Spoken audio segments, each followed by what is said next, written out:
Next, we'll hear from Alex Soto. Alex graduated in 2001 with a degree in business administration. He works at the Citizens Advice Bureau in the Bronx for the past 6 years in the training department, where he does technology training for the staff and for a variety of other programs that they run, including after-school, shelters, and senior centers.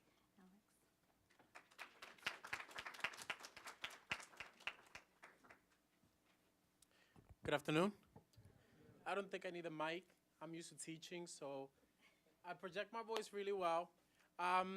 Is one question that goes to the mind of every HEOP student, and that is, where is my stipend? I remember that, but today, to be completely honest with you, that question sinked in to a level that I didn't understand. And that is, that money comes from somewhere. That somewhere comes from someone who struggled to make sure that the funds were available for me. I appreciated that check very much. I have to be honest with you. But I'm here to give you the general perspective. I remember coming into NYIT very scared out of high school. I went to Walton High School in the Bronx. I was there part of the pre-teaching academy. I've always been part of programs that have offered support. And to me, HEOP has been that support even after. I'm still connected to the school. I try to make it my business. I'm the current president of the NYIT Alumni Association for the New York City chapter. And I remember one time I walked upstairs to the 12th floor for a meeting, and there were alums meeting there. And I sat in the meeting. I was just a junior at the time, and I realized the planning and the things that go into education. And it made me fall in love with my current career. I was speaking with a student prior to coming up, and I remember when you come into NYIT, they give you that booklet that you write in your assignments and everything. But did any of you notice, I don't know if they still do sometimes, they put a quote at the top.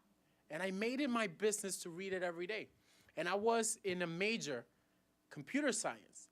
Not that it was difficult for me, because it wasn't. But I read a quote one day that changed everything as to what I do. And that quote said, find something you love to do and get somebody to pay you to do it. I have to be honest with you, I'm here and you see me, and I love my job. I teach computers as seniors. My oldest student is 92, and her youngest daughter, 71, are both in my class. And they're both learning how to send an email, something we take for granted. I love teaching seniors because I teach them the same thing over and over and they don't remember. And, you know, it makes me feel good. I come in and I go into the class and, you know, they're there. They're eager to learn something we take for granted. As easy as dialing a phone. Sometimes I teach them how to do that in the class because their grandchildren are too busy to take their time to teach their grandparents how to dial a phone, or, you know, sometimes your parents or something like that. You got to take the small time to nurture those things, and that's why the counselors are here to help you.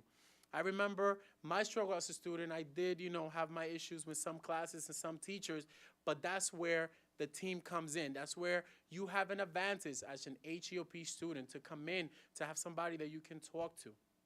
When you graduate, you have alums in the school. You can get a list from the school of alums.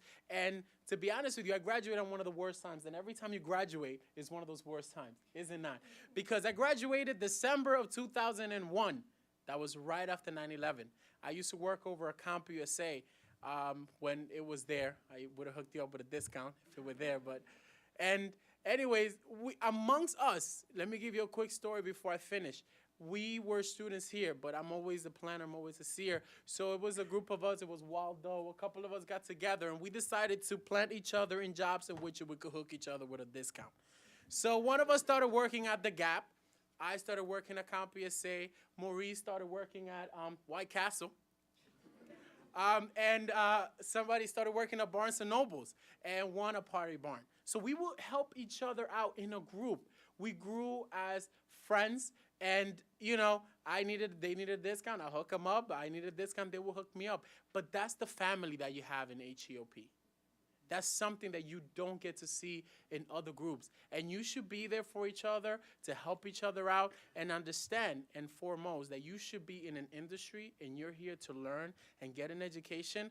But I can be honest with you, I love my job. I love what I do. I graduated, I took a job as an assistant. And if you ever see the movie,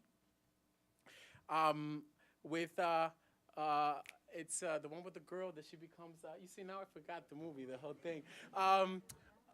She's the assistant to this high power woman. The Devil Wears Prada. Oh yes. Let me tell you something. That young girl was me. I came into a really, I wasn't a young girl one time. But just in terms, that was me. You understand? You come into a job you don't know anything about. You have a supervisor that is testing you, that is putting you in enormous pressure. And 6 years later, I love her because she molded me. She helped me train to become the person that I am today. And for any of you looking for those high-power jobs, that's great. But I am in an industry making good money, working in an environment that I love.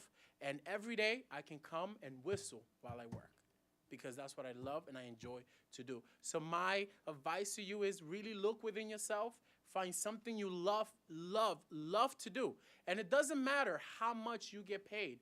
Get a part-time job and make up for that. Trust me, it makes the difference, okay? I mean, if any of you heard the story about the young lady who passed away in the Bronx, she's one of my students who went to a party. And, you know, we've been dealing with that at work because I teach her. And when I heard it in the news, it doesn't sink in, and I heard the name, and I chose to kind of hope that when I showed up to work, she'll be walking through the door, but you do not see that. So the only thing that I have is, as he says, leave a legacy. That's why I teach, because I know that that is something I leave behind for somebody to come after and realize that at one point or another, they can somehow remember that grain of salt that I left behind. So if anything, I urge you to find something you love to do, and I encourage you to do it, because that is how you will leave a legacy behind.